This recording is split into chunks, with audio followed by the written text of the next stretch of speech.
Hey everyone, welcome back. This is Jack G, and these are my hobbies.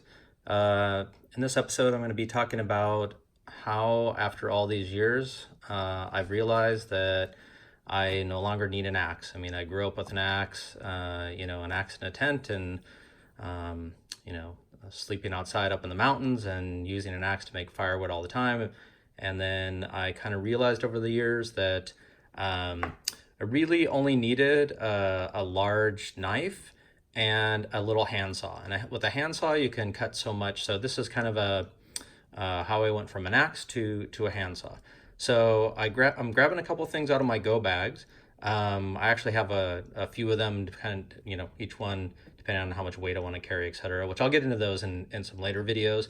But let me go ahead and show you what I found after doing a bunch of research as far as quality.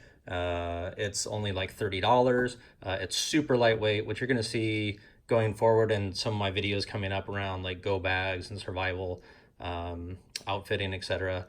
In an urban environment, but also if you're out camping or out in the wilderness, and how ultra lightweight I go. So let's start with, let me pull this out of, this comes out of one of my, see if I can get this in frame.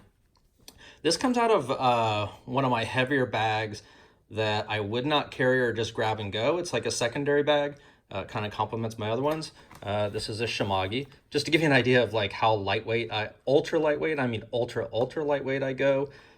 This Shimagi, which if you're familiar with them, is super lightweight, and yet it does not make my go bag because it's too heavy. So, excuse me. I like to say, or they like to say, grams grams become ounces, ounces become pounds, and pounds become pain. And I have lower back problems, and so I go like hyper ultra lightweight. So this is in my secondary bag, not in my primary bag. So let's just open this up. Just because everything gets packed, obviously, like super tight.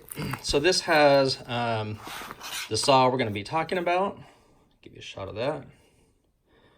And there's a twist tie on there because this thing is so sharp. And in fact, I'm going to be wearing gloves to handle it, right? Okay.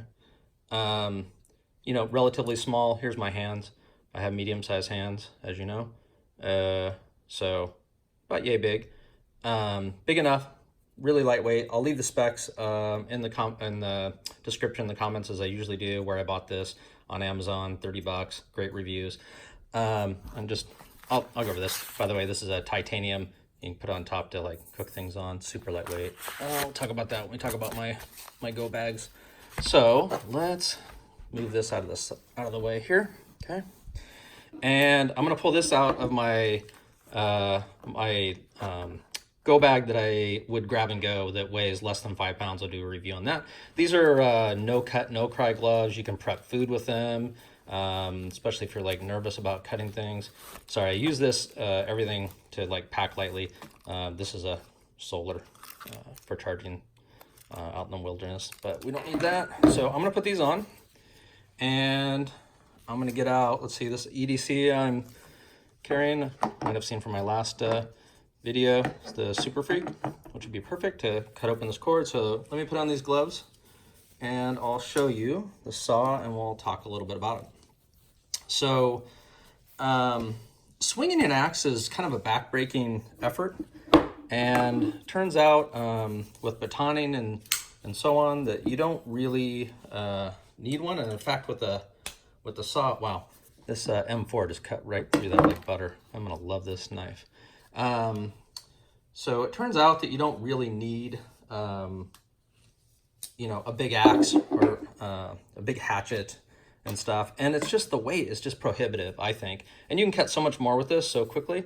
So the reason is that I'm using gloves, of course you can't out in the wilderness, is this thing is so damn sharp.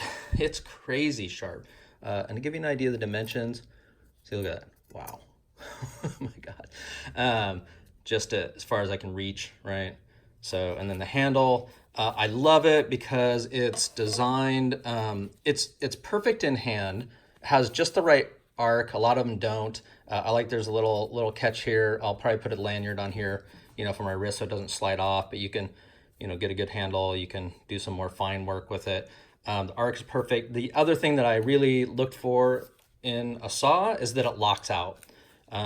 That's critical. You do not want this coming back on your fingers, right? Nice and durable, no blade play, as you've seen my other videos about knives. So take a look at that real quick. You can kind of see kind of the arc of that. Let's move this shimagi a little bit out of the way, sorry.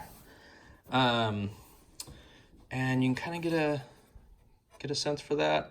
Amazon, 30 bucks. I'll leave a link. Great reviews compared to many others. And you can also replace the blade here, which is critical.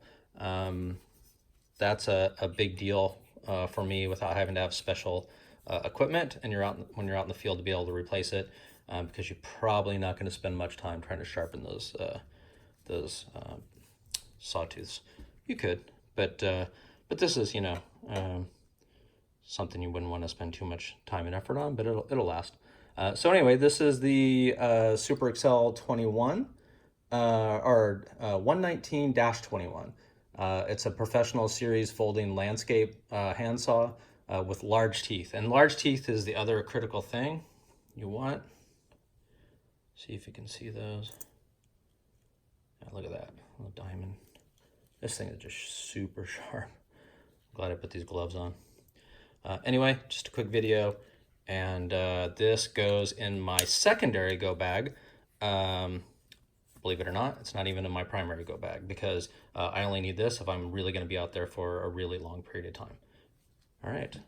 Well, thank you very much, and mahalo.